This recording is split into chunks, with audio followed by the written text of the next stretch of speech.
So hi everyone, thank you for joining me. I'm here in the on campus today. Figured I needed a little bit extra space. My name is David Marino, and I'm an electronic media and film alum and media producer here at the Faculty Center, Facet. I know that it's been a crazy week, but I hope that we can take your mind off of everything for at least a little bit of time, and that you can learn something to take with you into your online presentations, whether it be for a conference presentation or an online lecture. And hopefully when you're done, we'll have time to answer any questions, and then hopefully you can go into your weekend. It should be a really beautiful weekend this weekend. So I hope to talk through a little bit about scripting, software, Facet's video services, and then talk with Dr. Ronald Thomas, who joined us today. Thank you very much, Dr. Thomas. He's been teaching online for years. I'm not sure if you've noticed, but I'm actually using a script right now.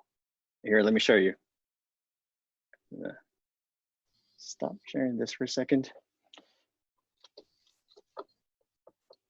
And you might be able to see, but I've got my iPhone here. And let me share what that looks like on Zoom. There you go. So here is my my cell phone and the little script that I just wrote up,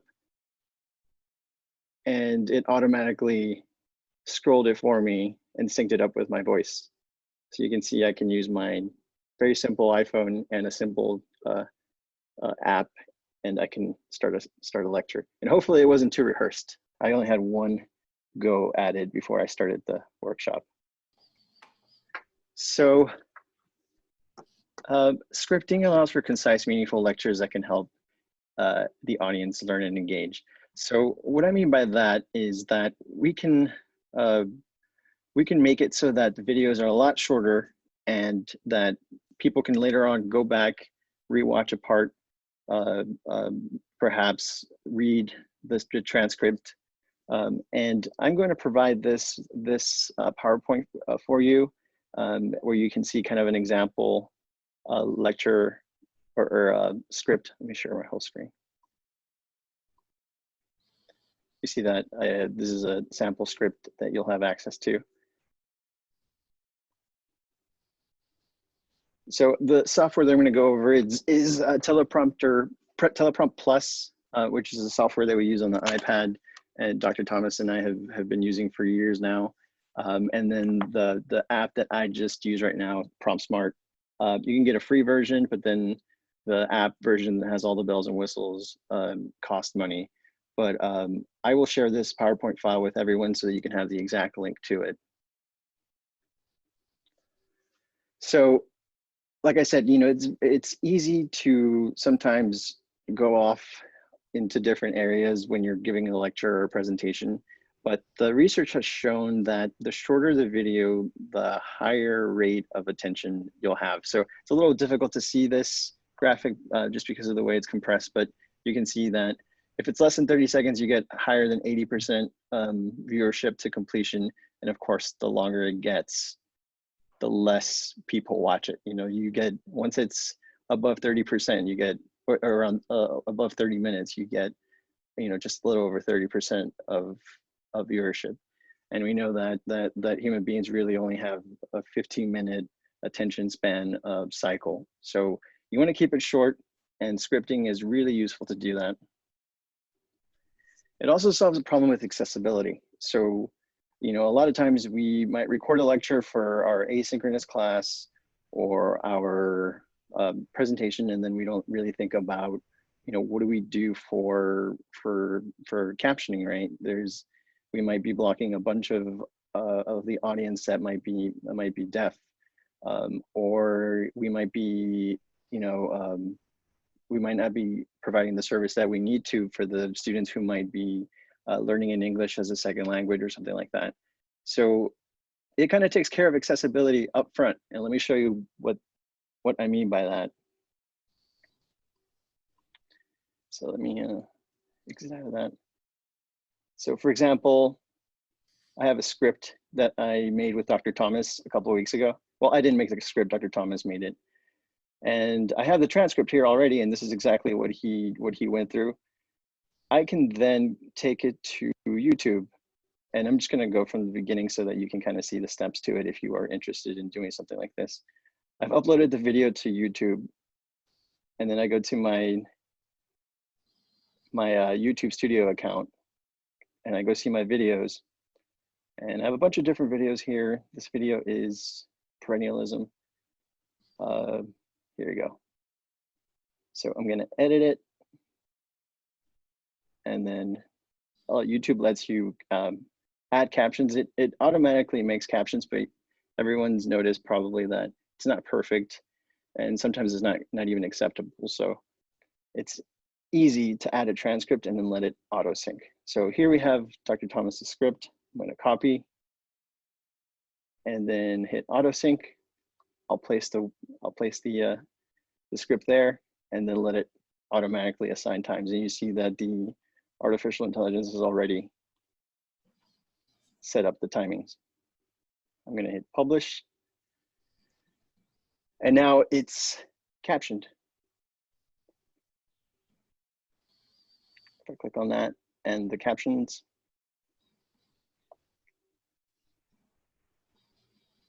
we have the captions there.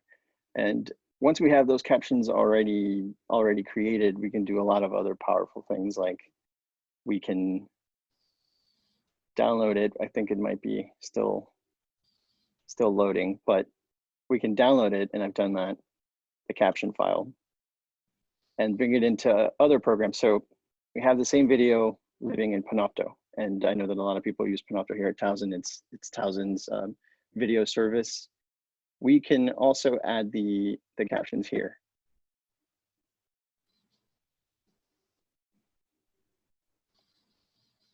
Okay, so captions, import captions, upload captions. And since we have that caption file, we can put it in there directly. So let's put that.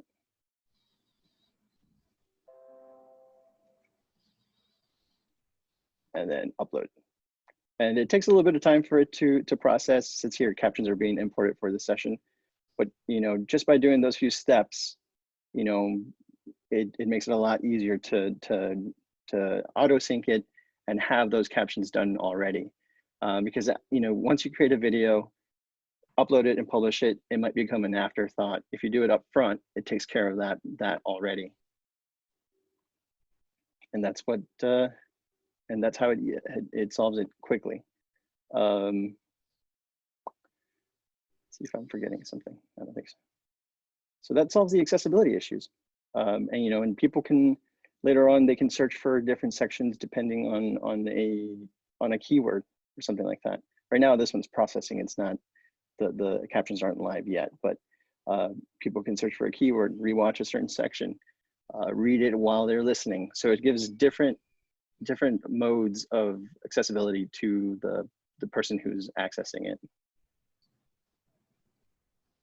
Now, so we do this, you can do this at home using the software that I just showed you, the Teleprompter software that I used on my phone. But there's also another level of professionalism that we offer as a service at Facet, and that's why I have my props back here. You have my teleprompter, and we basically do the same process, except that I am the one behind the camera. And before COVID, Dr. Thomas can tell you, we had some support as well, some production assistants, as we call them. Usually we have someone behind the camera, and then either I or a student scrolling through the iPad and syncing it up with Dr. Thomas. So it makes it more natural. And it's the same idea that, let me show you, I'm gonna share my iPad here. It's the same idea with the software that was on the phone, just on the iPad. So should be seeing my iPad now. You can see I have some of the scripts that Dr. Thomas provided a few weeks ago. Here's perennialism, and you can see it's already mirrored. I can sync it up with my phone so that it's wirelessly synced, so that I can scroll on my phone and follow along with Dr. Thomas. So it doesn't use the artificial intelligence that the other app does, but this way we can kind of time it better and sometimes ad lib or make adjustments on the fly. We can do that with a person doing it manually. And it's mirrored now, but when I plug it, I'm going to unplug this now. It looks mirrored now on the screen, but then when I put it into the teleprompter, should be the correct way. So the idea is that the camera is placed behind the mirror, so you're looking straight at it. I'm not sure if you noticed, but when I was reading the beginning of the workshop, my cell phone was above my camera just a few inches, so my gaze may have been a little off. This way you can look directly into the camera, and this is what it looks like. Let me share my screen with you. He continued, I have old-fashioned in favor of the 3 R's and the liberal arts, in favor of trying to understand the great works that the human race has produced. I believe that these permanent necessities, the intellectual tools that are necessary to understand. So that's what that looks like once we kind of up the game a little bit. A lot of these things can be done from home. Like I said, you can use an app on your phone, and that auto syncs with your voice. And that looks, that makes it a lot easier to be able to prepare for your presentation. Let's say you're giving a presentation at a conference and you don't want to mess up, but you also don't want to be looking down at a paper. Helps with that a lot. If you want to up your game, we always offer the service here at Towson. And we've been able to do a few productions, even during COVID times, just keeping distance and wearing masks. So the option's still there, especially now that everything is online. So just something to keep in mind. I will provide my contact information at the end of the PowerPoint, so that you can contact me if you have any questions about producing something together. David, can I interrupt you a second? Absolutely. What you saw there was not really synced. My mouth was not moving at the same time you were hearing the words. That is not true of the final presentations. I don't know what was going on there, but I think it was. It looks exactly, it's exactly synced. So when my mouth is moving, those are the words that are coming out. We didn't see that a couple seconds ago, and I wanted to make sure that people understood that. It doesn't look like what you just saw. It looks much more professional. Yeah, I think what happened was that the stream was a little bit off. That's not the case at all. Yeah, I'm gonna share this. I'm gonna share on the chat the link to that exact video so that everyone can see it. Everyone should be able to access it if you log in with your TUNet ID.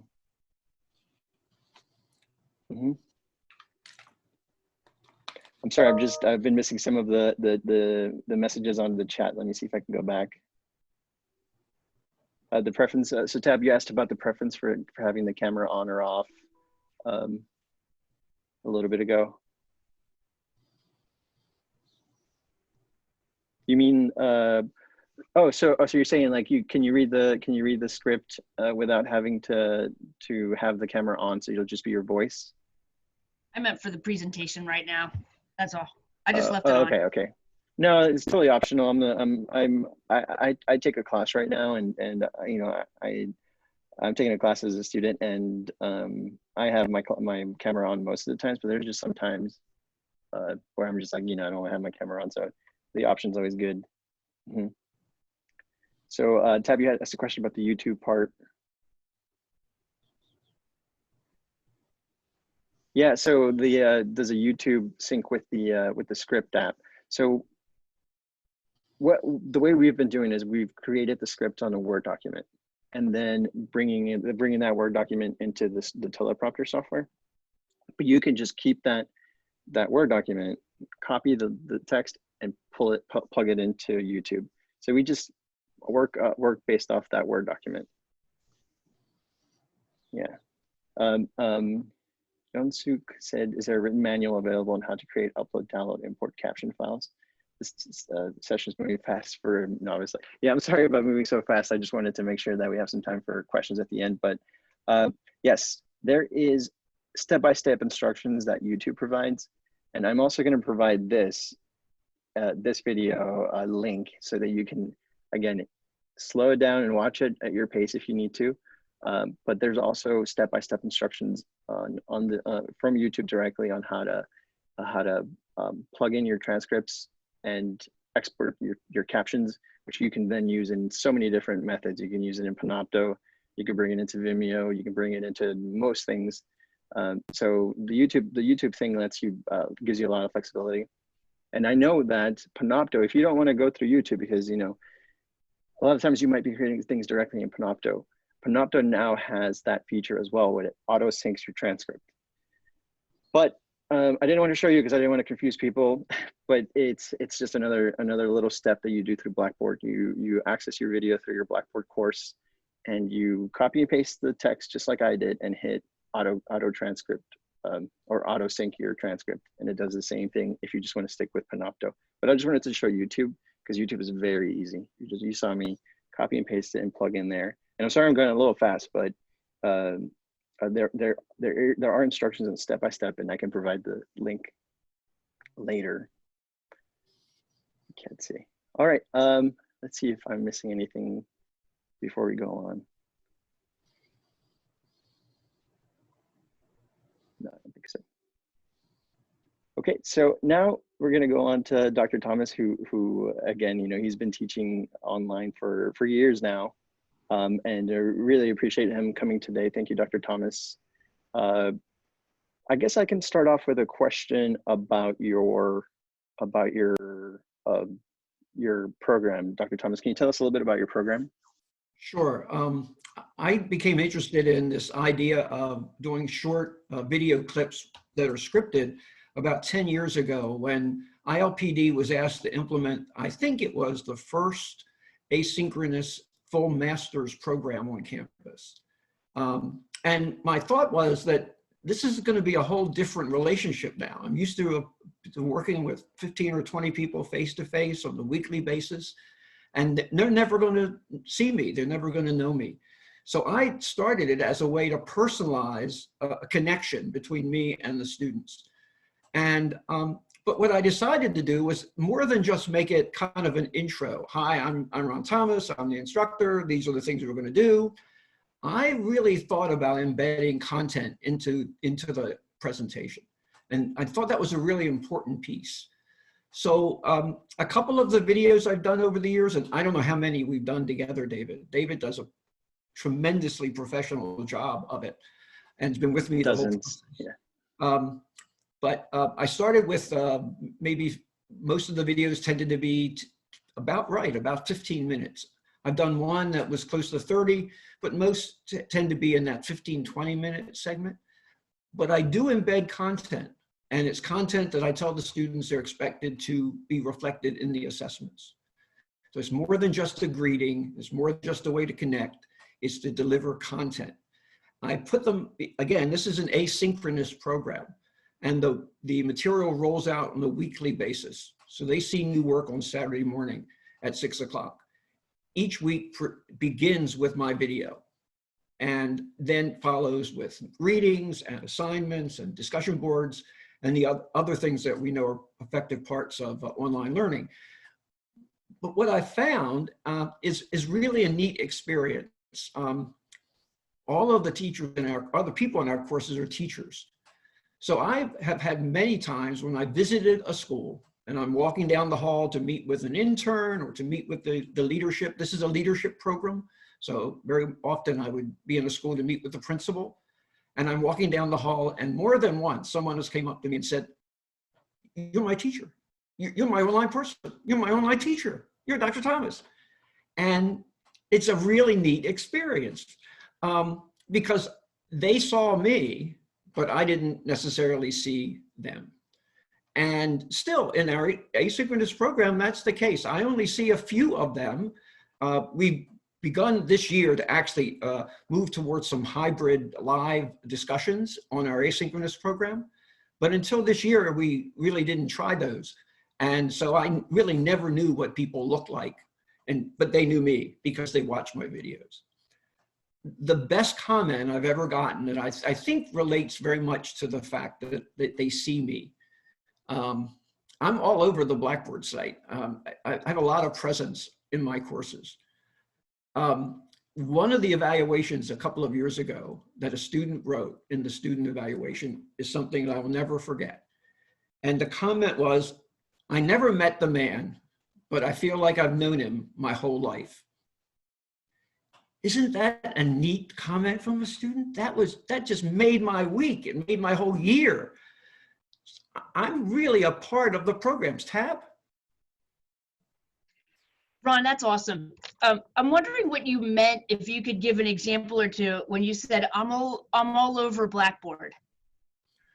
Okay, so I start every session with a video, 10, 15 minutes.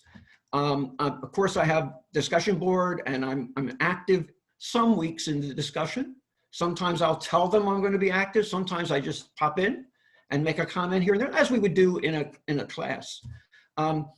Occasionally, I let the discussions flow. All of my discussions are prompted, so I've never asked them just to comment. I give them structure. I give them points that I'd like them to cover. And so it enables me to go in and comment on something that they said, maybe suggest another aspect to the comment, maybe validate what they've said, and give another example. When other people in ILPD have looked at my courses, and I opened it to everyone in the faculty, some people use my lectures as part of their work, and they do the rest of the course. One faculty member said, "You're too much in that course. It's you." And again, I took that as a compliment. I don't think he particularly meant it as a compliment, but I took it as a compliment because that's part of online learning to me. That's really an essential piece of asynchronous online learning, to feel that you're in with the students and you're reflecting and giving. Sometimes the feedback is in the discussion board, sometimes it's offline through the grade center. I comment on what they've written. So it's another way for me to do that. And I do want to add the very professional nature of the work that David does. I've just been so pleased. Couple of hints. I initially labeled each lecture. This is the third lecture in the week of so-and-so in the class. I don't do that as much now because I found a little bit of rollover. I perhaps can use the same presentation in another course. And I don't want to link it to week 3 of ILPD 716 when I can use it as week 4 in 667. Some things are applicable that way. Obviously, some other content is not. But I've backed off in the specificity of where I place it. And as talking about assignments, I try not to do that. I use written descriptions of what's due and when it's due. And in my earlier videos, I included them in the video. I try not to do that anymore. But it's just a tool, like any other tool. And it's a way to communicate. I've used the videos in some of my hybrid courses. And it's kind of a flipped classroom where I ask the students to watch the video and then come to class having watched the video and be prepared to discuss it and to apply it. That's another way that I've used it. So I think it does have a variety of uses in addition to the asynchronous use. It gives me the chance to say exactly what I want to say. And I think I do it in a kind of casual way. I fluff up sometimes, never purposefully. Sometimes I'll say, David, can we go back to the beginning of that paragraph again? And David's editing is so clear that the students very seldom see the jump. It's really, he does an excellent job of editing it. Sometimes I'll leave the mistake in and I'll just kind of fumble over the words, even though I'm looking at them, I still fumble. And I think that's okay too, because that's a more natural approach. I don't try to make it a stilted kind of a lecture, but more of a similar to what I would be saying in class, but I do have the words there. I've never tried to do it without having a script. Yeah, I was going to say, Dr. Thomas, you do a really good job. Appleby's on the call too, and she will remember some work that we did, gee, Carol, 8 years ago? I don't know when it was, a long time ago. And I do remember writing a script for you and sitting and ad-libbing it. And one of the comments you made at the end was that it was a good example of having a script but making it sound that it wasn't a script. Do you remember that, Carol? Yeah, that was for CFIP about 5 years ago for your online training course for that. Yeah, and that's another approach too. And you could probably do that, you know, in your Word document that becomes the prompting. You can either totally write out your script or you could work off bullets so that it's a little bit more of an ad lib. Depends on what you're comfortable with, what your style is, but that can come across as a bit more conversational, which is another reason for leaving in the flub sometimes, because it feels more conversational and a little less formal and stilted that way. So yeah, that's another way to still use a prompter, but not feel like you have to have, you know, everything written out word for word, because again, depending on your experience, you may come across as reading, and that's very formal. And so your delivery may be helped by doing it more with bullets so that you can be more conversational. And as you saw in the example that David showed, I've always used a PowerPoint to go with it. I have a 1 or 2 or 3 where it's just me, and usually those are kind of the ending. Here's a couple of words to leave you with, and I do a quick 4 or 5 minutes for the last session. But in other cases, I always use the PowerPoint, and I always provide for students the script and the PowerPoint. And I give them permission to use that as long as they use it with my name and cite me in the future. So they can use it in their professional development experiences as long as they give me credit for it. So it's been a fun. David's very kind and squeezes me into his schedule. We did, as he said, we did one in the middle of the summer when everybody was closed down, and David came in, and I wore my mask until the very second I started.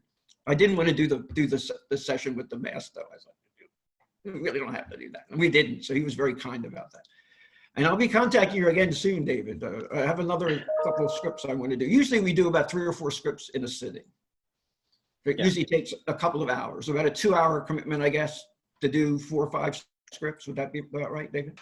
Right, yeah. We usually schedule a morning and knock out a few scripts, and that usually takes care of it for the semester.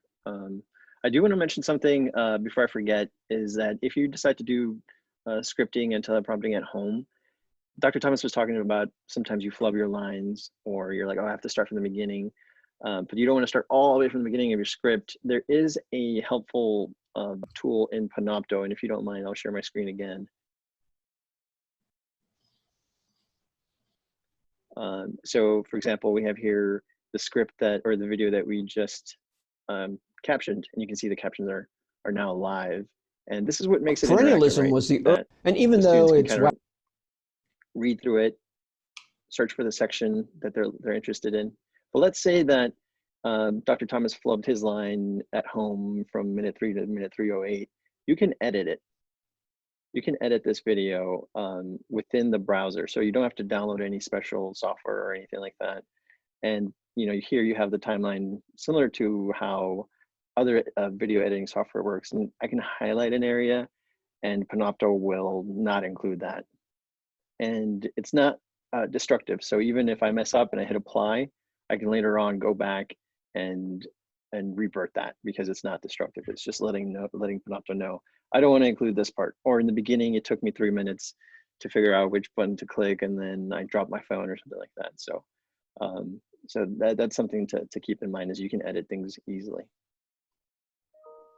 Now, Dr. Thomas, I have one more question. I know that we're running out of time, but what are the downsides of scripting? Like, I know we've been talking a lot about scripting and different apps and stuff, but it kind of sounds like an infomercial. What are the downsides? I don't really have a downside. I think it's just a tool, and if that's the only thing you do, it's good. If you merge it with other ways to connect with students, that's better. So I cannot think of a downside. It takes time to write the script, it takes time to video it, but it's worth it, in my opinion. And I'm kind of a frustrated actor anyway, so I don't mind doing that. I did community theater for years, so some of that comes through, I guess. Yeah. Any other questions from the attendees today? Well, Well, I appreciate everyone's time, and I want to let you go early because I know that it's Friday. But I will post the PowerPoint in an email link to everyone today, and also the recorded video as soon as it's done uploading and captioned. So so we'll look out for that, and I appreciate your time. Thank you so much for coming. Thank you. Dave, if you can hang a minute, I have probably some kind of different questions because my usage is actually a little different in EMF. Okay, yeah, I'm gonna hit stop recording, and then I'll hang out. But anyone else that needs to go, thank you. Good to see you all. Thank you very much for the opportunity to share. Thank you, Dr.